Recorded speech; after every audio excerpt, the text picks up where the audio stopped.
যারা এই সমস্ত অপরাধ করেছে তাদেরকে আমরা ছাড় দিব না। অবশ্যই তাদেরকে তাদের বিরুদ্ধে আইন ব্যবস্থা গ্রহণ করা হবে। অনেক ধরনের গুজব চলছে, আমি জনগণকে আহ্বান করব এ ধরনের গুজবে যেন কান না দেয়। কিছুক্ষণ আগে আমি আমার কমান্ডারদের সাথে জিওসিদের সাথে কথা বলেছি। পরিস্থিতি এখন অনেক উন্নতি হচ্ছে, আস্তে আস্তে ধীরে ধীরে আমার ধারণা যে 3-4 দিনের মধ্যে পরিস্থিতি স্বাভাবিক পর্যায়ে চলে আসবে। তবে যারা এই সমস্ত অপরাধ করেছে তাদেরকে আমরা ছাড় দিব না। অবশ্যই তাদেরকে তাদের বিরুদ্ধে আইন ব্যবস্থা গ্রহণ করা হবে। আপনারা দেখতে পাচ্ছেন আমার সাথে 2 নেভি চিফ এবং এয়ার চিফ আছেন, আমরা একসাথে কাজ করছি। অনেক ধরনের গুজব চলছে, আমি জনগণকে আহ্বান করব এ ধরনের গুজবে যেন কান না দেয়।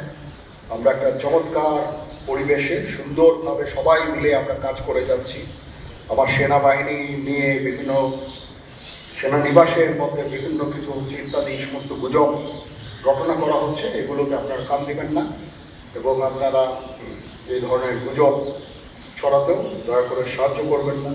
আমি জানি সবাই এটা ইচ্ছা করে করেন না, অত আউট অফ প্যানিক আপনারা এটা করেন। এই জিনিসটা থেকে নিবৃত্ত থাকলে এটা ভালো হবে এবং আরেকজনকে কোনো নিশ্চিত না হয়ে কাউকে এ ধরনের কোনো খবর সংবাদ আপনারা দেওয়া থেকে বিরত থাকবেন, তাহলে এটা আমাদেরকে সাহায্য করবে।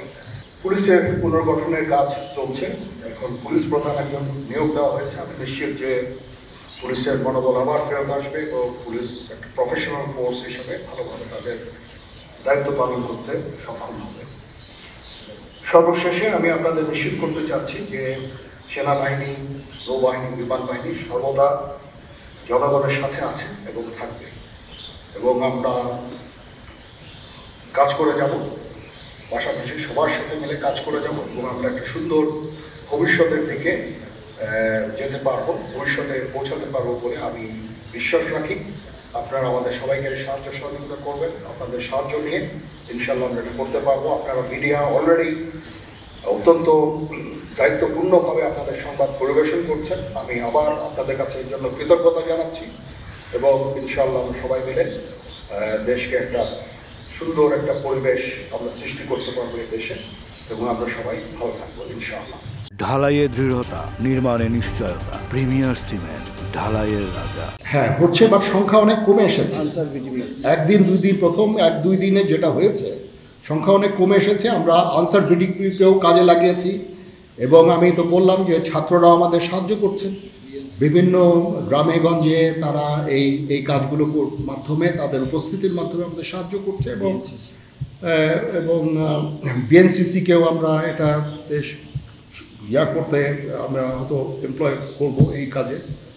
আমি আমার যত ফোর্স আছে মিলিটারি সব অল ডিপ্লয় এবং তারা তাদের সাধ্যমতো এই কাজে নিয়োজিত।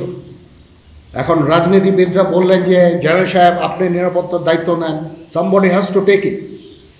তো আমি আর তো কেউ নেওয়ার নাই, আমি নিয়েছি এবং যদি কোনো ব্যর্থতা থাকে সে দায়িত্ব আমি আমার সাধ্যমতো চেষ্টা করেছি এবং খুব কম সময়ের মধ্যে একটা স্বাভাবিক পরিস্থিতি ফেরত আসছে। বাট আমাদের আরও অনেক কাজ করতে হবে ইনশাল্লাহ। আমাকে একটু সময় দেন, আমরা এই নর্মালসিতে নিয়ে চলে আসবো ইনশাল্লাহ।